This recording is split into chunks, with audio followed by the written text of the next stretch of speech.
Hi, this is Jill from Simple Daily Recipes. How are you? Are you feeling good? I'm feeling good. Okay, you ready to check out this kale and marinara pasta sauce recipe? It is really good. Okay, this recipe is going to work perfectly to turn your family on to kale without them even knowing they're eating kale. Now, if your family loves to eat spinach already, this is going to be really easy to convert them or transition them from spinach to kale, because the first time I made this, nobody even noticed that the green things around in their pasta was kale. They just thought it was spinach and they just kept on eating. I mean, nobody said a word. Nobody picked it out or pushed it over to the side of their plate.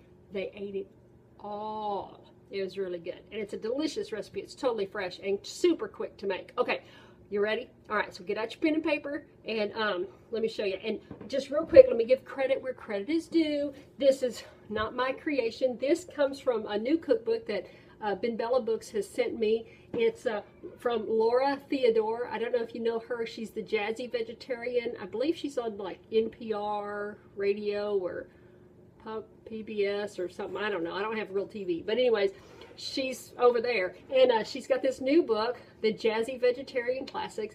And this is an awesome book. I will do a full review on a different video. But let me tell you, so far, I love this book. This is like my new... I think this is going to be my new favorite book because there's so many classic comfort dishes that are truly low fat, truly whole food plant-based, and she's an excellent cook. It's just really, I'm very impressed with this stuff, with her recipes. Anyways, okay, so let's get going. Seriously. All right, I'm ready. All right, so what we need first is you're going to need a bundle of kale.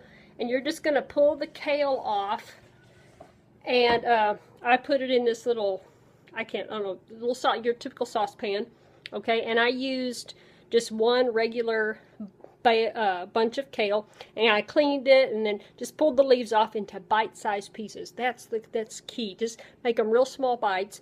And then next, oh, and then you see on the other side, go ahead and get your pasta pot ready, and get that heated up. And then get yourself a 25-ounce jar of some kind of low-fat, vegan marinara sauce. This one's my favorite. This is that's not an oil-free pasta sauce, but it's really good, and you can play with it and dress it up, or just eat it right out of the jar. Okay, and then you're going to need 1 teaspoon of dried basil, or 1 tablespoon of chopped fresh basil. This is some spicy basil that I had grown out of the garden, so there's what that looks like. And then next, 1/8 to 1/4 teaspoon of crushed red pepper, which I just keep in a grinder here and grind it up as I need it. And 2 cloves of fresh garlic, just finely chopped. And then you're going to need some pasta, okay?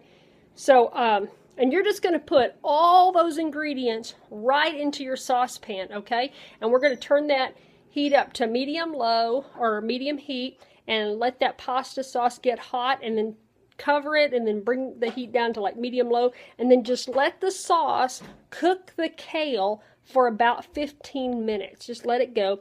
And then in that time, you're really just waiting for your pasta to heat up, your pasta water to heat up, and when you see that come to a boil, go ahead and add 1 pound of whole wheat or whole grain pasta. I use Linguine, angel hair, or whatever your favorite is. I don't care. Just put it in there. 1 pound worth will be perfect. Okay, and then once the pasta's cooked, well then when that's cooked, then your sauce is ready. So here's what I did.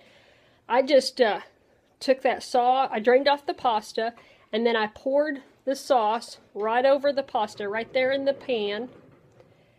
And then as my Parmesan, you can't see my air quotes, but I put air quotes in there. For my Parmesan, I used kind of a half and half mix of nutritional yeast and ground walnuts, which I just like the taste of ground walnuts. But you can use what's the other thing that people like to use? I think sometimes they like to use cashews, and you can use almonds. There you go. And you just put equal amounts of nutritional yeast and whatever your nut is together in a grinder, and just grind it up real fine. And you could go wild with it and add spices, but I just keep mine simple like that. So there you go. There's what it looks like right out of the pot. We go family style and just eat out of the pot around here. Okay, and then, hey, you remember the other day when I was talking about Artisan Bread and 5 Minutes a Day, their new book? Well, anyways, I went ahead and mixed up another batch of that light whole wheat bread and baked that off. That was actually baking. I had this baked off right before I started dinner. So this was waiting and cooling and ready to be sliced up. And here's the final. This is what we ate. Check that out. It's absolutely beautiful. It really didn't take any time at all. You know, the bread took a little effort because I had to plan that ahead of time. But this dinner, the kale and marinara sauce, this took no time at all to put together. I mean, really, just about in 20 minutes, dinner was ready. And we just chowed. Look at there. You want a bite? Oh, so good. Your family will not know they're eating kale. I promise. Oh, so good. All right, there you have it. Simple, easy kale marinara pasta sauce from Laura Theodore's new book, The Jazzy Vegetarian Classics. All right, I hope you give this a try. Let me know what you think, and I'll talk to you later. Bye.